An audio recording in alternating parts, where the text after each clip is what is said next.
ошол депутаттар отурат, мен менен кошо барган, жергиликтүү бийликтин губернатору дагы барган жалат. Сүйлөшүү жолу менен бүтүргөн. Мен эмне үчүн айтам? Өзүмдүн мактагандык эмес. Акыркы 7-8 болгон окуяларда мага кой таштагы 2019-жылы тапшырма моундай коюлган. Атамбаевдин үйүнө баруу керек. Атамбаевди сурак алып келүү, мажбурлоо түрүндө. Мен 7 августта ошол өзү менен турган кызматкерлер менен мен сыймыктанам, катардагы сыймыктанам. Бирок мен аларды өлүмгө салып барбадым. Эгерде Атамбаевдин үйүнө барганда, ал жерде барымтада калган Альфанын кызматкерлеринен курал алынган 55 автомат, канчалаган октор бирден атылганда канча өлүм болот эле.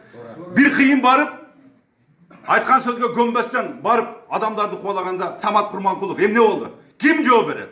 Ички иштер министринин кашкара стаканы чыкпы? Эч качан жооп бербейт. Же ошол команда берген адамбы? Жок. Курсан Асадов андай жолго барбайт. Ошол күнү дагы сүйлөшүү жолу менен мен бүтүрөйүн деген барымтадагыны. Бирок кээ бир адамдар менин сөзүмдү уккан жок. Ушул абалга алып келген. 8 август боюнча мен абалды туура билип, ошол жерге баргандан кийин Атамбаевдин үйүнө киргенде мен жалгыз кирген эмес, менин ушол ПСН деп коет. Атайын жөнөкөй өздүк курам эң жакшы кызматын көргөздү. Ички иштер министринин кызматкерлери эң жакшы ишти жасады. Бардык киргендин арасында мен болуп, мен көрүп жетекчиликтин кылып аткан иштерине. Штурмду колдобостон мен кыргыз жергебизде тынчтык туруктуулук болсун, бейкүнүү адамдардын каны төгүлбөсүн. Анан эң немеси биздин жергебизде дайыма башка адамдар шуну колдонуп кетпесин учурда деп туруп, ошону ойлонуп, ошол учурдагы абалды көрүп бардыгына, ошол өзүмдүн башымдан өткөн тажрыйбаны эске алуу менен мен буйрукту жогору жактан ошондой эле 7 августта дагы бардыгы турат. Милициянын кызыкчылыгын сатты деп бул жерде отурат кеп. Курсан Асанов эч качан саткан эмес. Курсан Асанов өлгүчө ушул жерде туруп кыргыз жергесинде бардык улуттун кызыкчылыгын колдойт. И ак кызматын мамлекетке кылам. Дагы айтып тур 2010-жылы Атамбаевдин тарапташтары болуп СДПКдан парламентке келген. Курсан Асанов Атамбаевди көргөн эмес 2010-жылы. Юнкогаланы бир ретке келтиргенден кийин бардык партиялар кызыккан. Келексине мен бардык партиянын лидерлери келип сүйлөп берет ошол учурда. Мен ушул жерде отурган мына турат Азамат ака, Кушпа Тезекбаев, Аматов Сейит акалар, Карасунун аксакалдары түндүк түштүк маселеси көп болуп кетти 2010-дон кийин. Билесиңер, Бакиев кеткенден кийин. Ушул иретке келтирүү үчүн сен ушул партияга барышың керек деп айтканда, мен өзүм агаларымды, апаларымды угуп туруп, анан СДПК партиясына баргам. Мен Бишкекке келип, форумга келип бир кадам ташаган эмесмин. Бул болгон окуя. А бул жерде күнөдө ошону да жалып жатат. Мен кызыкчылыгым ойлогон эмесмин. Бир дагы мен кек башымды дайыма сайып, 7-8 августта дагы эки тараптан тең өлүү болбосун деп, өздүк курамдын ичинде дагы Самат Курманкуловго окшобосун деп туруп, мен ушул жолго баргам. Өзүмдү башымды сайып туруп. Мен ушул кылган бардык иш кыймыл аракети менен сыймыктанамын. Сөзсүз түрдө. Бир дагы мен пожалуй желет этпеймин. Эл үчүн дайыма кызматка мен. Анан берки эки факты боюнча бардыгы жомок, алар өздөрү билет. Эки кызматкер боюнча дагы башка боюнча мен айта турган сөзүм жок. Соттун эместе көргөзөт, бардыгы менде тиешелүү бар. Акыркы чындык чыга турган менде дагы бар. Мен жөн эле жүргөн эмесмин. Келет, адамдар өзү көргөзмө берет деген ойдомун.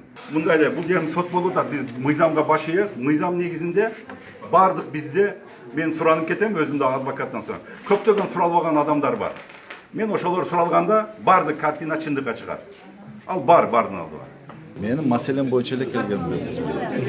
Негизи менин маселем. Сурап негизи ушу Асанов боюнчачы өткөндө. Эми ошол тергөө мезгилинде Асановдон жана ошол адамдар болуп чыктыр. Эми ошол сот мезгилинде бүт такталып анакка чыгат да ошол. Сиз арыз жазгансызбы беки ошондо арыз жазуучусузбу бияка? Потерпевший. Сиздер берип коюңуздар бул интервью.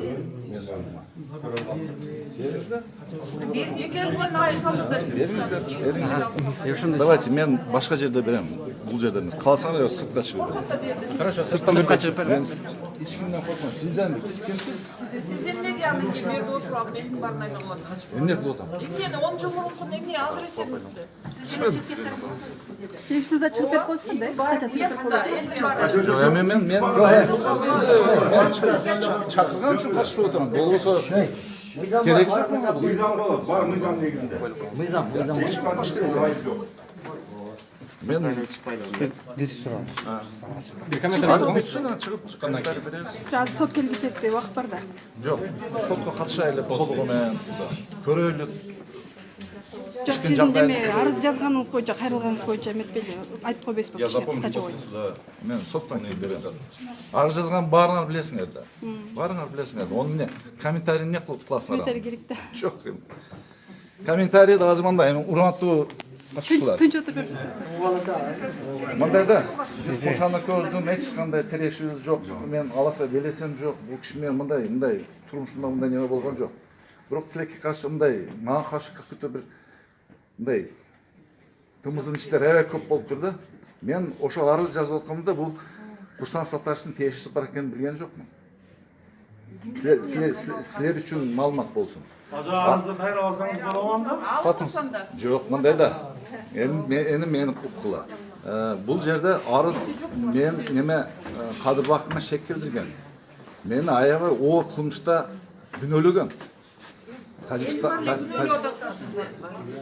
мындай да эже. Аны жаңырда илгери эле жазганда. Иә. Сонга чейин эле жаңырда жазып чыкпады илгери. Эми мындай да. Ар бир нерсе кылмыш такталып, сотто далилдениш керек да. Туурабы? Мо кайсы элди айтып атасыз? Facebook, интернет, бул бардыгы мындай ушактана.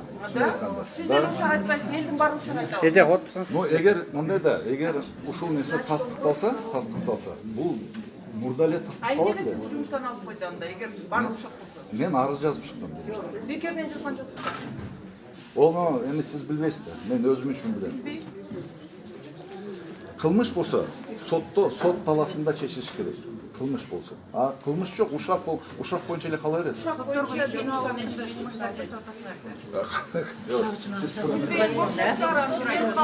Мен немеден сүйлөшөлү, Эми эжелер, мен сиздер менен айтышканга немем жок, чын айтсам. Сиздер эмне десеңиздер мейли. Ошондо сизге баары бир. Мага баары бир. Потому что мен ушунча сөз уктум мына Facebook башка жерлерден чын айтканда уяты жок экен да ошол адамдар. Уят жок. Мына кылайлык, сот боло берсин. Сот кандай жыйынтык чыгарса, ошол менен макул. Айтсаңыз, Тажикстанда жетекчиликке айтпай, Тажикстанда болгон деген бир маалыматтар кандай? Ал Түшүнүк катыңызда жазган боюнча. бардыгы мына түшүнүк катына массалык маалымат каражаттарына чыккан, массалык маалымат каражаттан чыккан, анын баарына окуп чыктыңар. Ал боюнча кызматтуу иликтөө жүргөн. Башкача айтканда, бул мындай ити жыйына чейин териштирилген маселе. Бардыңар билесиңер. Эгер ошол түшүнүк катта, ошол иште кандайдыр бир кылмыштын курамдары болгондо, мурда эле бул козголуп каралмакчы. Туурабы?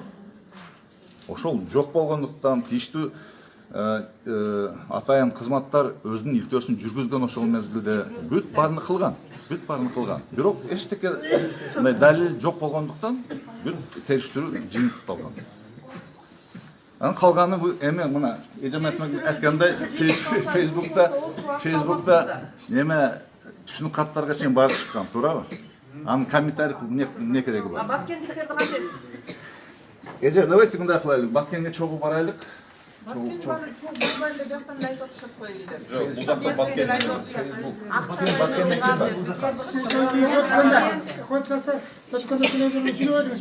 Баткенели акчага жалданып пикетке чыкты деп. Баткенели деген жери жок. Ошол пикетке чыкты дедиңиз го? Телевизорда. Да. Ошол туура Элдин баары акча. Эми мана сиз айткандай, сиз айтып ал атпайсызбы? эл үчүн күйүп атыр да. Турсаңыз мен жооп берейин. Сиз айтыпсыз, эл айтып атат. Ол жерде эл айтып атат, акчага чыккан деп. А сиз деген любой случай выпадет адам, вы же не можете безответственно заявлять, элдер акчага чыкты деп. Вы же на службе. Андан кийин бир топ Баткендин өкілдері Баткеннен, Лейлектен, Каламжайдан сияқтан чыктыр бар айтышты. Шол акчага чыккан деп ошол.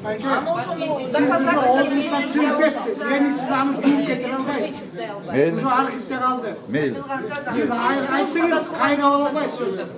Мен мындай, давайте, мен сиздер менен ушкан Сөздүк келген кул болуп жокмун. калды. Сот канчалык, сот кандай болсо, Siz boş чиновник olsun ошол сөздү айттыңыз да. Akçaga çıktı dediniz.